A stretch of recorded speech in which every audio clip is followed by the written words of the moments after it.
우리 세종드림교회 성도님 중에서 두 분이 침례를 받아야 돼요. 누구 얘기하는지 아시겠어요? 예, 오늘 설교 잘 들으시고 침례를 받아야 됩니다. 예, 오늘 본문에 있는 말씀 한번 띄워보실래요?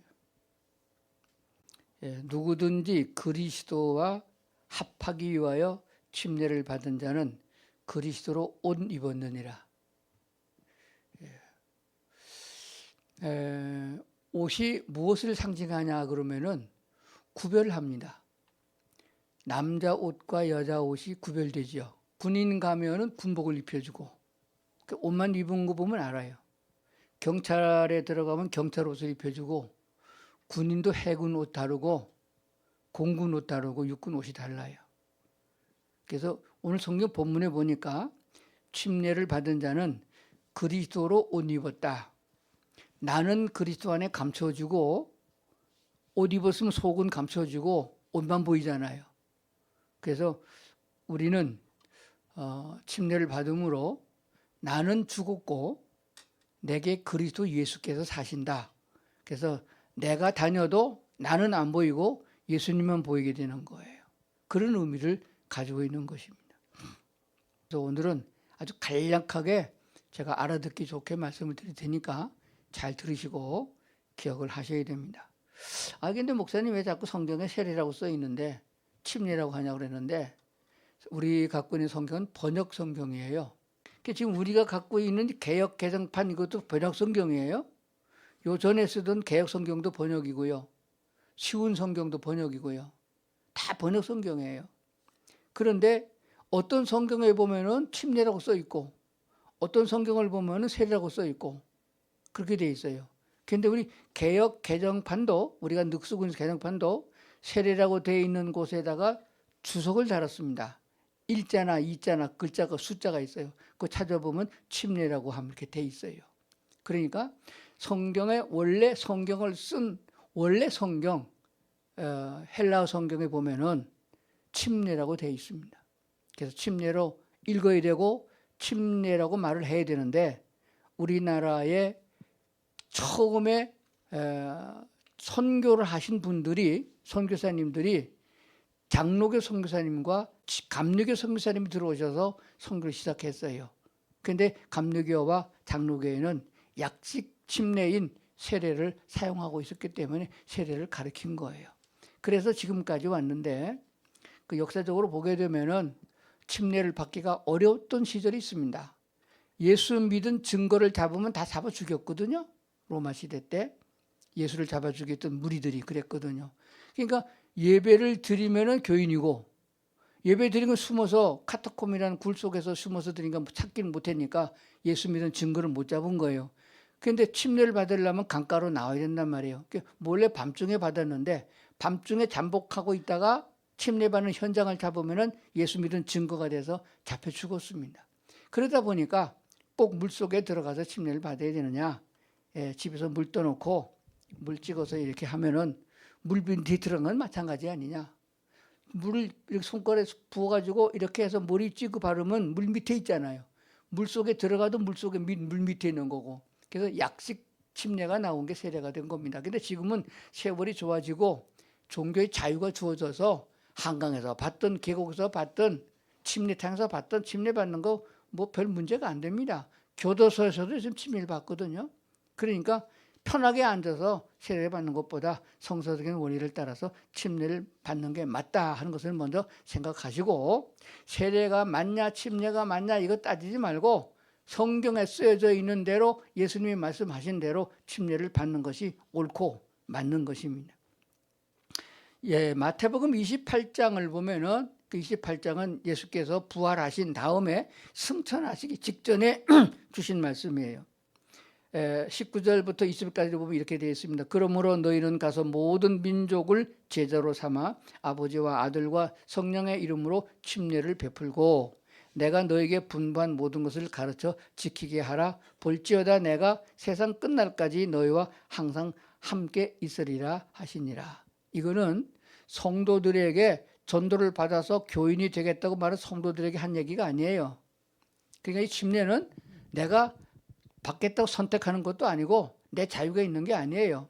제자들에게 이 명령을 한 거예요. 너희는 가서 복음을 증거하고 제자를 삼아 침례를 주라. 제자들에게 말한 거예요. 그러니까 침례를 주는 책임은 목사들이나 교회가 책임을 지는 거지, 성도들이 내가 받고 싶으면 받고 받기 싫으면 안 받겠다, 그게 아닙니다. 받도록 하는 것이 목적입니다. 그래서 성령의 이름으로 침례를 베풀고 주고 내가 너에게 분부한 모든 것을 가르치고 지키게 하라. 그래서 설교 시간에 주로 성경을 가르치는 게 많아요. 그것은 침례를 받은 사람들에게 어떻게 사는 것이 천국 시민으로 합당한 생활을 하느냐 하는 것을 가르치는 거거든요. 그러니까 잘 배우면은 사람다운 사람이 되는 것처럼 성경 공부를 잘하고 설교를 잘 들으면은 하늘나라 시민으로 합당한 자가 되는 거예요. 그걸 가르치는 거예요. 사람이 됐으면은 사람다운 윤리와 도덕을 가르치고 학교 글 공부를 가르치는 거거든요. 아무리 공부를 잘하고 서울대학을 나오고 박사학위를 2개를 받았다 할지라도 사람된 인간된 도리를 못하면은 저애비를 깔고 뭉긴다든지 지 자식을 못생겼다고 죽인다든지 이런 폐륜이 나오면 안 되는 거예요. 사람다운 사람이라는 것은 윤리와 도덕을 지키는 것을 우선하고 있습니다. 기초 질서를 지킬 수 있는 것을 가르쳐야 되는 거거든요. 그러니까 천국에서 살아야 되는 사람은 천국 시민으로서의 합당한 삶을 배우는 것이에요. 성경을 통해서 배우는 겁니다. 미국 시민권을 얻었으면 미국 시민권으로 살아갈 수 있는 공부를 해야 되는 거예요. 우리나라 요새 들어와서 우리나라 시민권 오는 사람이 많잖아요. 공부 많이 해야 돼요. 아주 내가 보니까 어렵더라고요. 역사 공부도 있어요. 그 다 배워서 시험 봐서 합격해야 시민권, 우리나라 국민 주민등록증 준단 말이에요. 그러니까 하나님의 나라에 들어가서 시민권을 얻은 사람이라면 천국에 가서 살 준비도 해야 되는데 거기에 대한 공부를 하는 것이 성경 공부고 설교를 듣는 것이다, 그렇게 말씀을 드립니다. 그래서 침례는 뭐냐? 하나님께서, 예수님께서 침례를 받으라, 침례를 주라 명령한 것이기 때문에 우리는 순종할 의무가 있다 하는 것이 제일 먼저가 됩니다. 두 번째는 침례를 왜 받냐 그러면은 침례를 받음으로써 하나님의 자녀가 되던 확인이에요. 나는 예수를 안 믿겠어, 이런 사람은 받을 필요가 없어요. 믿겠습니다라고 해서 예수님을 나의 주인으로 영접하고 서약을 한 사람은 침례를 받는데, 침례를 받음으로 말미암아 너는 내 아들이다, 내 자녀다, 천국의 시민이다는 확인을 해주는 거예요. 예수님도 침례를 받았던 적이 있어요. 예수님은 하나님이시긴데 육신을 입고 땅에 오셨으니까 죄가 없잖아요. 그러니까 침례 받을 필요가 없는 거예요. 그래도 침례를 받음으로 교회의 일원으로 하나님의 아들이라 하는 칭호를 받았던 것을 성경을 통해서 보게 됩니다. 마태복음에도 나오는데 누가복음에도 있습니다. 누가복음 3장 21절에 보면 이렇게 되어 있습니다.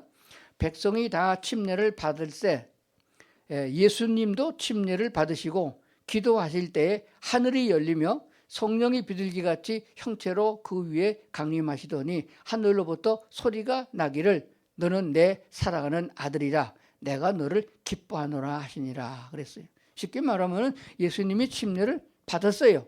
받고 났더니 하늘로부터 소리가 나기를 너는 내 사랑하는 아들이다, 너는 내 사랑하는 아들이다. 그럼 예수님이 침례 받기 전에는 하나님의 아들 아니었어요? 하나님의 아들이 맞아요. 여러분, 애기 낳으면 깐난 애기 낳으면 아들 맞잖아요. 예수님이 8살 때 성전에 가고 막 그랬는데 그거 다 빼고 침례를 딱 받고 났더니 하늘의 음성 듣기를 너는 내 아들이다, 내가 기뻐한다라고 말한 걸 보면은 침례를 받음으로 하나님이 너는 내 자녀다, 천국 시민이라고 확인을 해준 사건을 보게 되는 것입니다.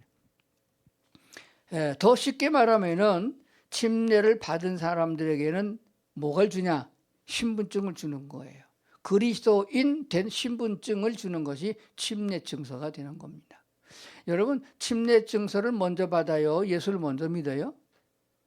예수를 먼저 믿은 사람에게 침례를 주고 증서를 주는 거예요. 대학교에 들어가게 되면 입학을 한 다음에 뭘 줘요? 학생증을 주는 것과 같아요. 학생증이 신분증이에요.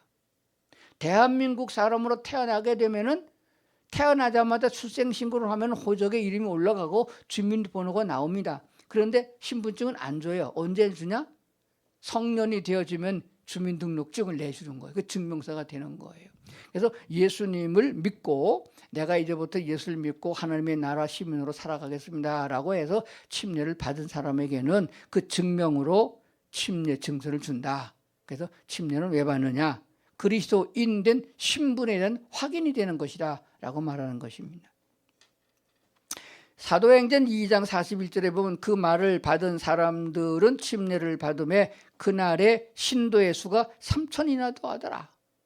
침례 받은 사람이 3,000명이나 더 받아. 교회 이렇게 많이 늘어. 초대 때에는 뭐 복음 증거하면 다 예수를 막 믿었어요. 그러면 그 뭐예요? 침례를 받은 사람이 3,000명이나 됐다? 그 말은 예수 믿은 사람이 3,000명인데 증명으로 침례승이 줬다 그런 뜻이에요. 그러니까 증명이 해당된 것이다 하는 것입니다. 자, 그러면은 이 침례가 왜 증명이 되느냐, 뭘 의미하느냐 하는 거 중요한 거예요. 자, 이거는 성경을 찾아보는 게 좋아요. 로마서 6장인데 화면에 띄워줄게 보세요. 자, 로마서 6장 3절부터 봅니다. 무릇 그리스도 예수와 합하여 침례를 받은 우리는 그의 죽으심과 합하여 침례를 받은 줄을 알지 못하느냐. 그러므로 우리가 그의 죽으심과 합하여 침례를 받음으로써 그와 함께 장사되었나니 이는 아버지의 영광으로 말미암아 그리스도를 죽은 자 가운데서 살리심과 같이 우리도 또한 새 생명 가운데 행하게 하려 합니다. 이 말을 쉽게 말하면 그래요. 이건 하나의 예식입니다. 결혼하기로 약속을 하면은 결혼식을 해요. 엄마 아빠들 다 결혼식을 했어요. 저는 옛날 사람인데 예수를 믿어가지고 구식으로 안 했습니다. 쪽들이 쓰고 큰절하고 그렇게 옛날식으로 결혼식을 안 했어요. 교회에서 신식으로 했습니다. 목사님이 주례해서 교회에서 결혼식을 했어요. 이와 같이 결혼은 결혼 예식이라고 그럽니다. 장례도 장례 예식이라고 그래요. 그래서 하나의 교회에서 행하는 예식인데 이것은 무슨 예식이냐? 내가 그전에는 예수를 믿기 전에는 귀신과 더불어 마귀와 더불어서 살았는데 그거를 거절하고 하나님이신 예수 그리스도를 믿고 예수님이 내 안에 모셔드려서 나는 주님과 같이 살겠습니다. 결혼 예식이 뭐예요? 같이 산다는 예식이잖아요. 주님과 같이 살겠다고 먼저 약속을 하고 예식을 올리는 것처럼 예수 믿겠다고 약속을 하세요. 하나님이 믿느냐? 그럼 내가 내 죄를 사해주고 영생 얻게 천국에 살게 해주다. 하나님이 약속하셨어요. 그 약속을 먼저 한 사람들에게 예식을 올리는 거예요. 그게 침례식입니다. 그럼 침례 예식의 의미는 뭐냐? 옛사람은 죄를 지은 사람은 사형 선고를 받아 죽어야 되는 건데 우리가 옛사람은 죽은 거예요. 그래서 죽어야 되는 거예요. 안 죽으면 늙어 죽어요. 아니면 교통사고로 죽든지 죽어요. 다 죽습니다. 이건 죄의 값으로 죽는 거예요. 그래서 우리가 죄를 지은 것은 예수님이 대신해서 십자가에서 죽으셨지만은 우리가 죽은 것으로 간주해서 장례식을 치르는 것이 침례식입니다. 그런데 흙에다 끌어 묻으면 우리나라 장례식은 매장이 많았어요. 요즘 화장을 많이 하는데 전 세계적으로 보게 되면 장례식이 많아요. 종류가.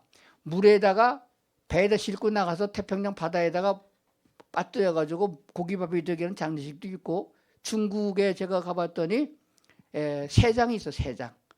세장이 뭔가 그러면 산 높은 언덕에다가 나뭇가지에다가 갖다 걸어놔요. 그럼 새들이 쪼서 쪼 먹는 거예요. 그래서 새 장사 지내는 데 있고요. 이게 장례 지내는 거, 땅에다 지내는 거 있고요. 불에 태워서는 화장제도 있고 그렇습니다. 근데 그렇게 가면 다 그게 절차도 복잡하고 어려우니까 아주 진짜로 죽는 게 아니고 예식을 행하는 거니까 형식 아니겠어요? 그래서 침례식은 첫 번째가 물에다가 집어넣어서 장사를 짓는 겁니다. 그러므로 침례식을 행하는 주례자는 장례식 하는 거 똑같이 해야 돼요. 근데 침례식을 이제 가만히 보니까 엉터리가 많아요. 물속에 가가지고 이렇게 나갔다가 이렇게 나오는 사람도 있어요. 그거는 예식이 의의가 맞지 않는 거예요. 무슨 장례를 그렇게 치러요. 땅속에다가 구덩이 파고서 조폭 마냥 이렇게 집어넣고서 흙을 넣는 거 아니잖아요. 장례식장에 한번 가보셨어요? 관 속에다 눕힙니다. 화장도 관에다가 눕혀가지고 관에다 넣어 갖고 가서 화장하는 거예요. 그래서 물에 들어갈 적에는 주례하는 목사가 시체니까 관 속에 넣는 것 마냥 목을 이렇게 잡고 이렇게 해서 물에다가 이렇게 눕힙니다. 그게 죽었다는 거예요. 장사 지내는 거 물속에 들어가서 죽는 거예요. 그런데 물속에 가서 너무 오래 있으면 진짜 죽잖아요. 그냥 될 수 있는 대로 빨리 건져내요. 건져낼 적에는 다시 사는 거잖아요. 부활을 상징하는 거예요.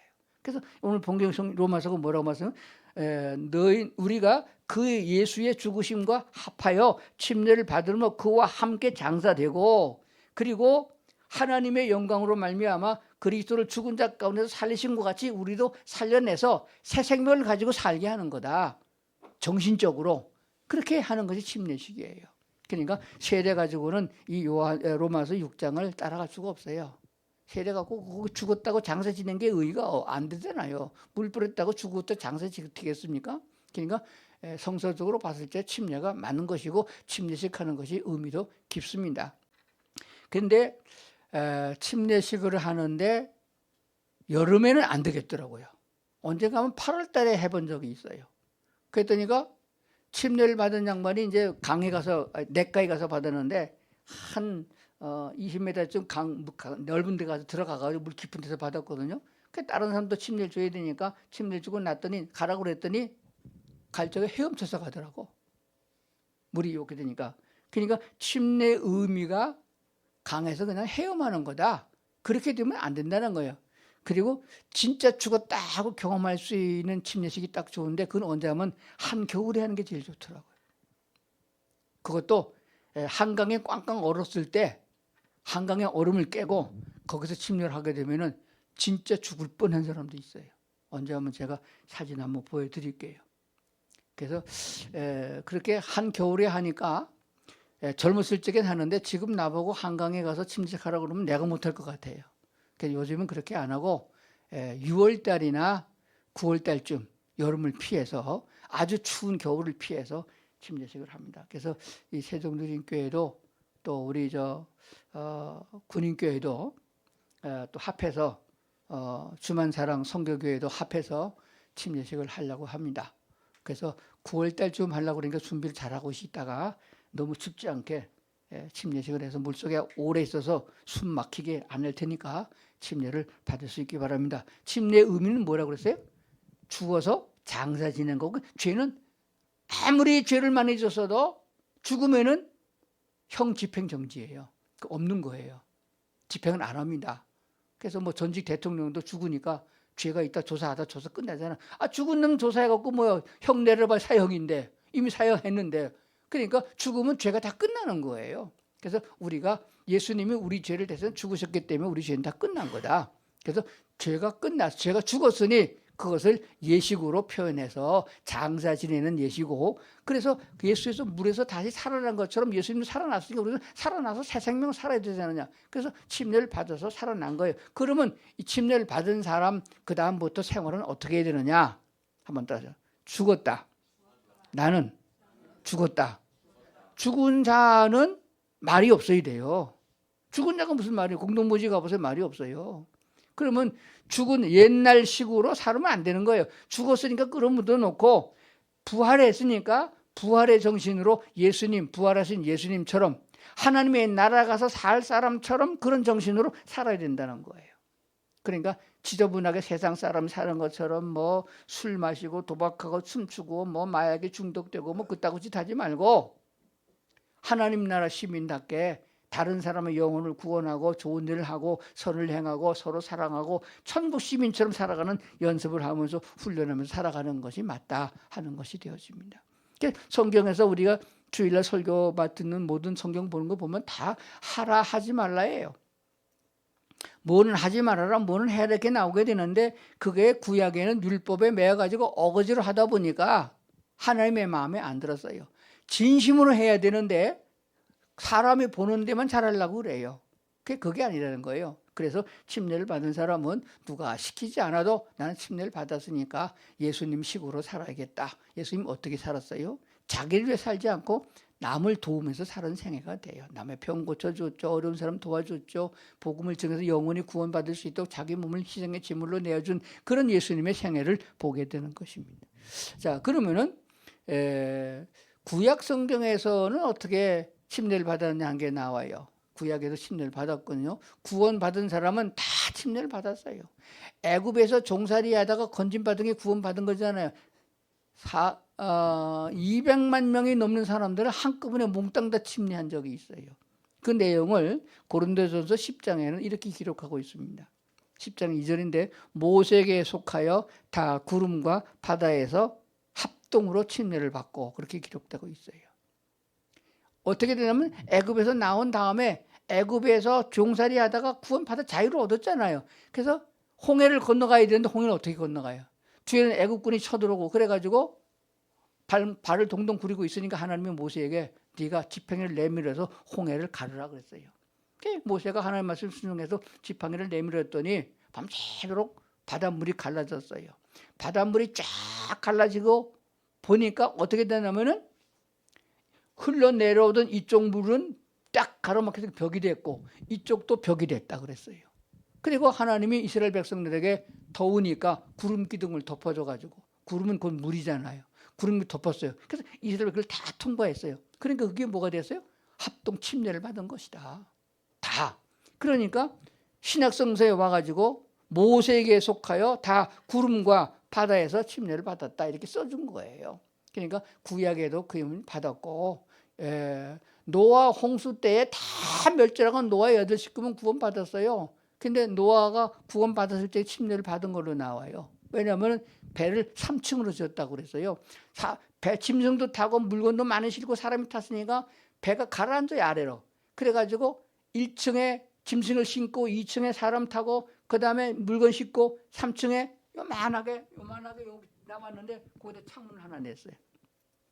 창문을 내고 그리고 그걸로다가 숨을 쉬고 내다봤단 말입니다. 그냥 사람은 어디냐? 완전히 밖에서 보면 물 밑에 있었던 거예요. 그래서 방주에서 나올 적엔 침례를 받고 나온 것으로 간주한다. 이렇게 보게 되는 거예요. 그러니까 구원받은 사람은 누구를 막론하고 침례를 받는다 하는 예식인 것을 꼭 알아야 됩니다. 자, 이제 마지막으로 말씀드릴 것이 있는데 그럼 침례를 받은 사람은 어떻게 살아야 되느냐? 이건 궁금하죠? 잘 먹고 잘 살아야 됩니다. 이해가 갑니까? 왜냐하면 하나님이 제일 처음에 인간을 지은 목적이 뭐예요? 지은 목적이 에덴 동산에 아담과 하와를 다 완성해 놓고 모든 조건을 다 완벽하게 주어주고 먹는 거, 입는 거, 살아가는 거 다 하나님이 만들어 주시고 남자와 여자를 만들어 놓으시고 하나님이 보시기에 좋았다. 그러면서 뭐라고 말씀하냐? 너희는 이 자연을 다스리고 정복하라. 그리고 번성하라. 행복하게 잘 살아라. 이렇게 말씀하신 거예요. 다스리려고 그러면은 능력이 있어야 다스려요. 대통령 아무나 하는 거 아니에요. 능력을 하나님이 주신 거예요. 그 다스릴 수 있는 권한을 주셨어요. 아담의 모든 짐승의 이름을 다 지어준 걸 보면 굉장한 능력과 실력을 갖고 있는 사람인 것이에요. 그래서 우리는 먼저 하나님의 자녀가 되면은 하나님께로부터 은혜를 입어서 하나님께서 부어주는 지혜와 축복과 은혜를 가지고 살게 됩니다. 그걸 가지고 쓰면서 이 땅을 하나님께서 주신 자연 속에서 행복하게 살아가는데 공해가 오거나 무슨 폭풍과 일어나거나 지진이 일어나거나 자연재해가 일어나도 그것을 능히 이기면서 살아갈 수 있는 권한을 능력을 주시는 분이 하나님이라는 사실을 먼저 믿으셔야 됩니다. 믿음이 중요한 거예요. 질병도 이기고 가난도 이기고 전쟁도 이기고 뭐든지 이길 수 있게 하신 분이 누구냐? 하나님이라는 것이에요. 이것을 우리가 왜? 아버지니까. 그분이 누구야? 하나님이잖아요. 하나님이 능치 못하면 하나님이 자기 자녀를 고생시키고 살겠습니까? 그래서 예수 잘 믿으면 복이 있는 것이고 잘 못 믿으면은 오히려 터지는 수도 있어요. 그거 잘 생각해야 됩니다. 자, 그래서 이제 성경에 많이 나오는데 천천히 나중에 설교 시간에 들으시고 3개의 성경 구절만 제가 골랐습니다. 자, 화면을 보고 한번 읽어봅시다. 마태복음 16장 27절 시작. 인자가 아버지의 영광으로 그 천사들과 함께 오리니 그때 각 사람이 행한 대로 갚으리라. 이것은 뭘 말하냐? 예수님께서 이 세상에 재림하여 다시 오셔서 세상을 심판할 때입니다. 심판이라는 말은 재판이라는 말인데 가린다 그런 뜻이에요. 가려놓는다. 악한 사람과 선한 사람을 가려놓고 상 받을 만한 사람과 못 받을 사람을 가려놓는다 하는 것입니다. 천사가 오리니 그때 각 사람이 행한 대로 갚아준다. 그래서 행함이라는 것이 중요한 거예요. 그래서 난 예수 믿었으니까 내 마음대로 살아도 된다. 그렇게 사는 게 아니에요. 잘 살아야 그 행한 대로 보상을 받게 돼 있다. 근데 잘못 생각하면은 이 땅에서 사람이 생각하는 상을 생각하게 돼요. 세상에서 하나님이 뭘 주면 좋겠냐고 물으면 교인들에게 물어보면 돈 주면 제일 좋아하고 뭐 집 주고 땅 주고 뭐 명예 주고 지식 주고 지혜 주고 권세 주고 그런 거 좋아하는데 여기서 말하는 그런 상이 아니에요. 하나님 나라에서 필요한 것을 주시는 거예요. 영원히 살 수 있는 영적인 보상이 되는 거예요. 그것은 나중에 성경 공부하면 나옵니다. 존귀와 영광과 멸류관이라고 그랬는데 그것이 세상의 것과 비교할 수 없는, 세상의 그 어떤 것으로 비교할 수 없는 것이 어떻게 사느냐 하는 것은 자유입니다. 하나님이 하루에 24시간 줬는데 그거를 내 마음대로 써도 되고 하루 종일 자빠져 자도 되고, 요즘엔 뭐 30대 40대 청년들이 많은데 실업자고 방콕하고 집에서만 있는데요. 그렇게 살아도 되고 열심히 살아도 되고 좋은 일 많이 해도 되고 안 해도 되고 그건 자유예요. 그러나 하나님이 보시고 있다 갚아준다 말씀하신 거예요. 로마서 2장 6절을 보겠습니다. 시작. 하나님께서 각 사람에게 그 행한 대로 보응하시되, 그죠? 행한 대로 보응 갚아준다 말씀하신 거예요. 계시록은 마지막 계시된 것입니다. 22장 끝자락에 12절 봅시다. 시작. 보라, 내가 속히 오리니 내가 줄 상이 내게 있어 각 사람에게 그가 행한 대로 다대로 갚아주리라. 이 말고도 엄청나게 많이 있는데 대표적으로 세 구절을 골랐어요. 꼭 기억하시고 여기 보세요. 마음대로 사세요. 마음대로 살아도 괜찮아요. 그렇다고 지옥은 안 보냅니다. 왜? 예수님의 이름으로 구원받았으니까 지옥은 안 보내요. 그런데 하나님이 여러분을 위하여 생명까지 내어주고 사랑하시고 지금도 그렇게 사랑하시고 애타게 하나님의 나라에서 하나님 나라 시민답게 살 수 있는 사람으로 원하고 기다리고 계시는데 개떡같이 막 살면 하나님이 기뻐하시겠어요? 안 기뻐하죠. 그러니까 막 살지 말고 잘 살아야 돼요. 어떻게 사는 게 잘 사는 거예요? 그건 나도 잘 몰라요. 각각 알아서 믿음의 분량대로 교회 오래 다닌 사람은 오래 다닌 사람만큼 이제 믿음이 요만큼 있는 것만큼 내가 아는 것만큼 할 수 있는 것만큼 열심히 하나님 보시기에 잘 살아라. 하나님 보시기에 내 아들, 내 딸이다, 착하다, 내 백성이다. 그렇게 하나님도 만족하고 자랑할 수 있는 그런 마음으로 살으면은 그게 잘 사는 거다 하는 것이므로 오늘 성경 본문 다시 한번 갈라디아서 갈라디아 3장 27절 시작. 누구든지 그리스도와 합하기 위하여 침례를 받은 자는 그리스도로 옷 입었느니라. 자, 제복을 입은 거예요. 침례를 받은 사람과 안 받은 사람과 차이가 있어야 됩니다. 침례 받은 사람도 천국 가고 안 받아도 예수 믿으면 천국 가요. 그런데 차이가 납니다. 어떤 차이가 나느냐?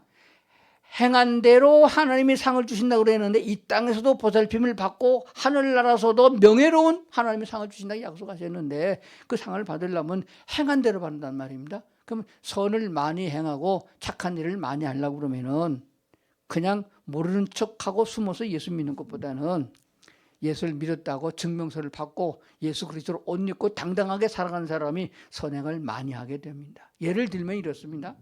성경책을 만약에 이렇게 들고 여러분 댕겨보세요. 길바닥에 가다 춤 뱉을 수 있어요? 이거 들고? 욕 먹죠? 도욕 더 먹어요. 주배기로 먹어요. 여러분 만약에 그 어른들 말이요, 술 한잔 먹고요, 길 가다가 술 넘어가지고 길바닥에다 오줌을 질질 싸고 댕겼어요. 근데 카메라 기자가 그거 찍어서 보도해야 안 해요? 그런 거 안 해요. 근데 목사님이 그러면 어떻게 돼요? 금방 텔레비 보도 나와요. 요즘 유튜브 방송이 많아가지고요, 누가 찍어서도 올리는 거예요. 목사가 그러거든요. 그러니까 뭔 말이에요? 어떤 직책을 받았다든지, 교회 직책, 집사나 장로나 뭐 직책을 받았다든지 침례를 받았다든지 하는 증명이 있으면은 살아가기가 제한받는 것이 있어요. 죄를 짓는 데는 제한받지만은 의를 행하는 데는 자유로운 것이 됩니다. 성경책을 가지지 아니하고 여러분 지하철을 탔다고 칩시다. 그러면요, 자리가 나면 가서 앉습니다. 그리고 할머니 한 분이 이렇게 오면요, 자는 척합니다. 자리 안 뺏기려고. 그 양심상 그런 거예요. 눈 뜨고 어떻게 자리 양보 안 하겠어요. 그런데 성경책을 무릎팍에 딱 놓고 탔는데 자는 척을 어떻게 해요? 못해요. 그 양심상 못합니다. 그 기독교인 양심은 못하는 거예요. 그러니까 성경책을 들고 다니는 사람과 안 들고 다니는 사람의 행동이 달라진다. 침례도 안 받았는데 막 예수 팽개치고 나갈 때도 있고 뭐 저런 교회 내가 안 나가도 되고 뭐 그렇게 되어지면은 행동이 개첩하게 되는 거고 침례를 받았으면 나 이제 교인 됐구나.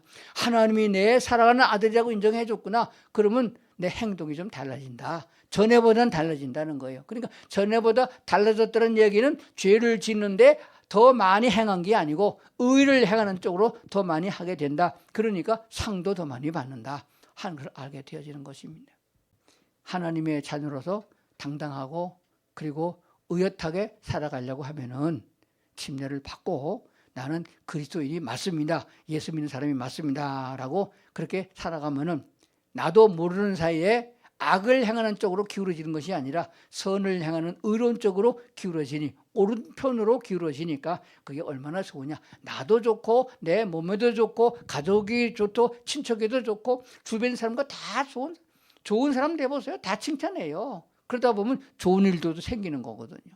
그러니까 이모 저모로 다 좋으니까 예수님이 나를 대속해 주시고 나를 위해서 십자가에 죽으셨으니 또 부활하셨으니 그 예수님 내가 믿겠습니다 라고 약속을 하고 피차에 약속을 하고 그랬으면 침례를 받음으로 죄에 대해서는 죽고 의에 대해서 새롭게 사는 그래서 인생을 멋있게 사는 하나님이 주신 축복을 다 누리고 사는 그런 성도들이 될 수 있기를 주의 이름으로 축원합니다. 기도하시겠습니다. 하나님 아버지 감사합니다. 오늘 저희들을 하나님의 교회로 보내주셔서 다시 한번 말씀을 상고했습니다. 주께서도 침례를 받으셨고 우리의 믿음의 선조들도 침례를 받으셨고 그러니까 나도 침례를 받고 부활의 신앙으로 당당하게 살아가고 마귀와 더불어 싸워서 승리하고 죄와는 싸워서 승리하고 의롭게 살아가는 저희들이 다 되도록 도와주시옵소서. 하나님이 함께해 주시니까 주님과 동행하는 사람이 되니까 두렵지 아니하고 당당하고 기쁘고 감사하고 찬성하고 살아가는 저희들이 될 줄로 믿습니다. 성령 하나님께서 이렇게 마음 먹고 주님 뜻대로 살고자 하는 성도들을 도와주시고 이끌어 주시옵소서. 예수님 이름으로 기도드리옵나이다. 아멘.